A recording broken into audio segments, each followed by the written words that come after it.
1, 2, 3. It's Eden Village Homestead, 'cause we're home instead. Hi everybody, my name is Aliza. I am on the program team at Eden Village Camp, and today we are doing another home instead video where we are at home instead of camp, but we are still finding ways to connect with the land And each other! Yes, and each other, and Simone's here with me. Hi Simone. Hi everyone! And right now we are in the Jewish month of Tammuz, which is the thick of summer.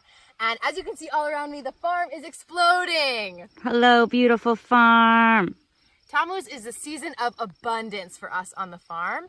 And in a regular summer at Eden Village, we are following the Jewish agricultural law of payout, which means that we are donating 10% of everything that we grow to our local food pantry.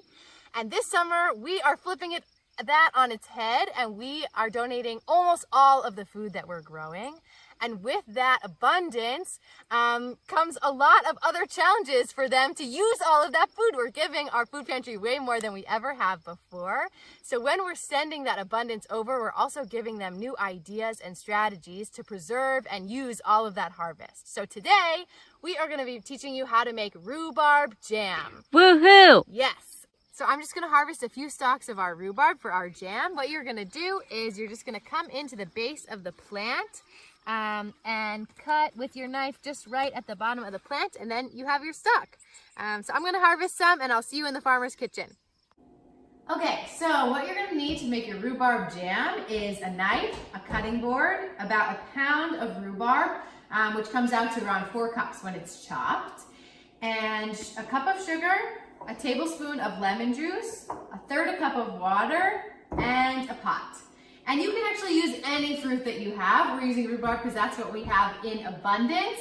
But if you have something else, you should use that. And we're using a cup of sugar because rhubarb is actually a pretty tart fruit. So if you're using something sweeter, you might want to change that ratio a little bit. Okay, so the first step is to chop up our rhubarb. I already cut off the leaves from the top of the rhubarb, and now we're just going to chop them up into little pieces so that it falls apart easier when we cook it to turn into jam. Okay, so I chopped all my rhubarb. It took a while, but we got there, and the next step is to combine all of our ingredients in our pot. So I'm going to throw my rhubarb in here, and we're not using any pectin in this jam recipe. What's pectin? Good question, Simone. Thank you. Will make your jam more jammy, more gelatinous. I don't really mind my jam a little runny, so I'm just doing it without pectin. Okay, so we have my rhubarb in the pot. I'm going to add my sugar and my lemon juice and my water, and then I'm just going to mix it up and get it all combined. And I'm going to let this mixture, oh here, come check it out. I'm going to let this mixture sit for about an hour, and that will allow the lemon juice and the sugar to kind of work their way in with the rhubarb, and the rhubarb will start to break down a little before we start cooking it. So I'll see you in an hour.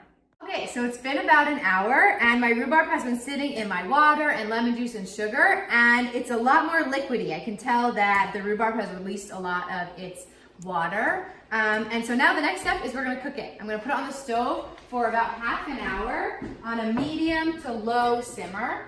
And I'm going to watch it. I'm going to stir it every few minutes.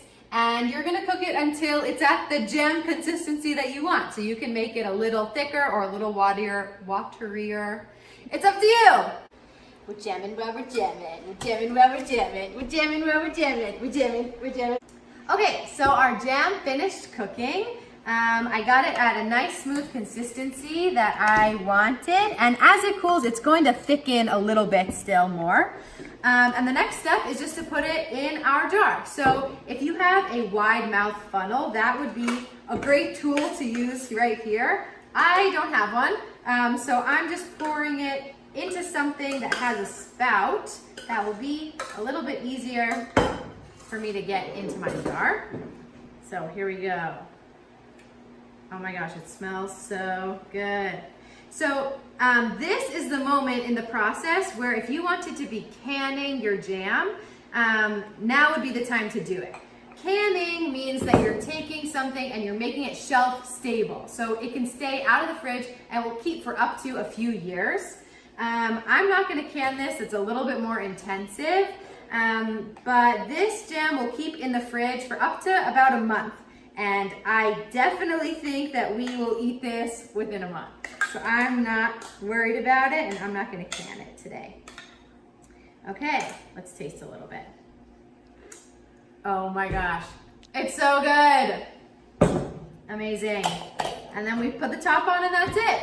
I had so much fun making jam with you today. I cannot wait to see what you do with all of your summer abundance and how you decide to preserve it.